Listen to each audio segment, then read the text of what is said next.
Pertama kalau dibuat kalau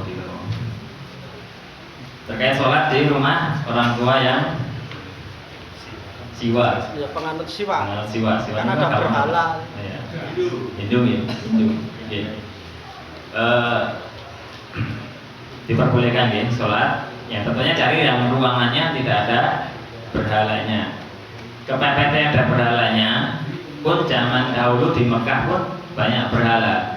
Tapi Nabi SAW ketika itu juga melaksanakan sholat di Ka'bah. Jadi di awal-awal Islam, ketika Nabi berdakwah di situ masih banyak berhala di Ka'bah itu. Tapi Nabi tetap sholat di Ka'bah dalam kondisi semacam itu. Artinya dalam kondisi belum mampu untuk menghancurkan berhala ketika itu dalam kondisi darurat ya boleh ketika itu sholat di Ka'bah yang kondisinya masih banyak berhalanya ketika itu. Okay.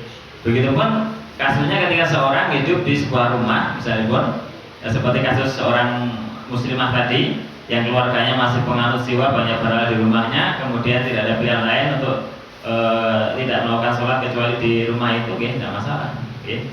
Dan tentunya mencari tempat atau kamar yang memang bersih dari berhala itu akan lebih khusyuk lagi, lebih nyaman lagi dalam melakukan ibadah sholat. Okay. Kemudian tadi status ta'awud, ta'awud tergantung dalam hal apa. Menawi ta'awud nalika membaca Al-Quran ini kok menjadi wajib? Tidak, Ustaz. Ini tadi dalam sholat. Pas itu video praktek sholat dia komentarnya. Berarti kan mengenai sholat itu. Ya, berarti mengenai sholat niku sunnah. Kalau dalam sholat ya sunnah. Oke, dalam sholat itu umumnya sunnah seperti di awal sholat misalnya, ataupun sekalipun di sholat jenazah atau dalam pengurusan jenazah, itu sunnah saja. Ya, sunnah tidak termasuk wajib. Wallahu a'lam.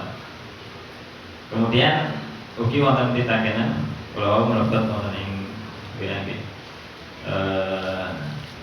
Terkait niki jenazah yang disolatkan 40 jamaah nggih. Nah niku terus dalilipun apa? Wonten ing hadis riwayat Imam Muslim nggih. Rasulullah SAW bersabda, "Man min rajulin muslimin yamutu fayaqumu ala janazati arba'una rajulan la yusyrikuna billahi syai'an illa syafahumullahu fihi." Ya, apa? Tidaklah seorang muslim meninggal dunia kemudian disolatkan sebanyak 40 orang menyolatkan, okay. La yusyrikuna billahi syai'an, yang mereka itu yang mensolatkan itu seorang muslim dan tidak berlaku syirik sedikit pun. Ya, tidak berlaku syirik sedikit pun dalam kehidupannya, maka Nabi berjanji Allah bakal memberikan syafaat, diampun dosa-dosanya, ya, diberikan syafaat lantaran disolatkan sebanyak 40 orang tadi. Itu keutamaan pun. Syaratipun apa? La yusyrikuna billahi syai'a, yang mensolatkan benar-benar bersih dari kesyirikan. Ya, bersih dari kesyirikan. Nah, ini menjadi syarat mutlak. Menawi kemudian kok ternyata yang mengurusi misalnya pun yang menyolatkan orang-orang yang notabene masih berkecimpung di dunia kesyirikan, ya tidak termasuk kepada ayat menika. Kecuali misalnya pun hanya ada beberapa orang saja yang ikut sholat tetapi dia masih terindikasi berbuat kesyirikan, ya itu tidak terpengaruh. Ataupun ingkang baku mayoritas mereka seorang muslim, la yusyrikuna billahi syai'a, kemudian ada 1-2 orang yang terindikasi berbuat syirik kemudian ikut mensolatkan, itu tidak mempengaruhi keutamaan sholat menika kagem mayit menika. Wallahu